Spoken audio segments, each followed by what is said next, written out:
അച്ഛന് പഴയ detective agency പുനരുജ്ജീവിപ്പിക്കാൻ ശ്രമിക്കുന്ന ഒരു ആംചോർ അന്വേഷണക്കാരൻ. അവന്റെ ഒപ്പം വിശ്വസ്തനും അല്പം കുഴപ്പക്കാരനുമായ സഹായി സനൂപും. ഇവരുടെ അന്വേഷണങ്ങൾ പലപ്പോഴും തമാശയിലേക്കാണ് പോകുന്നത്. ഒരു പെറ്റ് കാണാതായ കേസിൽ അന്വേഷണം നടത്തുന്നതിനിടെ ടോണിയും സനൂപും അബദ്ധവശാൽ കണ്ടെത്തുന്നത് അപൂർവവും വിലപിടിപ്പുള്ളതുമായ മത്സ്യങ്ങൾ ഉൾപ്പെടുന്ന വിദേശ ജലജീവികളുടെ കള്ളക്കടത്ത് റാക്കറ്റാണ്. ഇത് ചെറിയ കുറ്റമല്ല, വലിയൊരു ക്രിമിനൽ നെറ്റ്വർക്കാണ്. അറിയാതെ തന്നെ ടോണി ഈ അപകടകരമായ കളിയിൽ കാൽവെക്കുന്നു.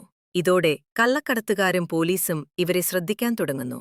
പ്രത്യേകിച്ച് പോലീസ് ഓഫീസറായ രജത് മേനോൻ. രജത് ടോണിയുടെ മുൻ സഹപാഠി, അതോടൊപ്പം അവന്റെ പ്രണയ എതിരാളിയും. ഇവിടെ നിന്ന് കേസ് ഒരു അന്വേഷണമായി മാത്രമല്ല, ഒരു വ്യക്തിപരമായ മത്സരമായും മാറുന്നു. തമാശയും ടെൻഷനും ഒരുമിച്ചുയരുന്നു, പ്രത്യേകിച്ച് പോലീസ് ഓഫീസറായ രജത് മേനോൻ. ടോണി കൂടുതൽ ആഴത്തിൽ പോകുമ്പോൾ ഈ കേസ് വെറും കള്ളക്കടത്ത് മാത്രമല്ലെന്ന് അവൻ തിരിച്ചറിയുന്നു. തട്ടിക്കൊണ്ടുപോകലുകൾ, തെറ്റായ ഐഡന്റിറ്റികൾ, ഒരുപാട് പേരെ ബന്ധിപ്പിക്കുന്ന ഒരു വലിയ ക്രിമിനൽ ഗൂഢാലോചന. ഒരു ചെറിയ പെറ്റ് കേസ് ഇപ്പോൾ വലിയ അപകടമായി മാറുന്നു. അവസാനം ഒരു ആക്ഷൻ പായ്ക്ട് ഹാസ്യാത്മകമായ ഏറ്റുമുട്ടലിൽ കുറ്റവാളികൾ പിടിയിലാകുന്നു. ടോണിക്ക് പുതിയ ബഹുമാനം ലഭിക്കുന്നു.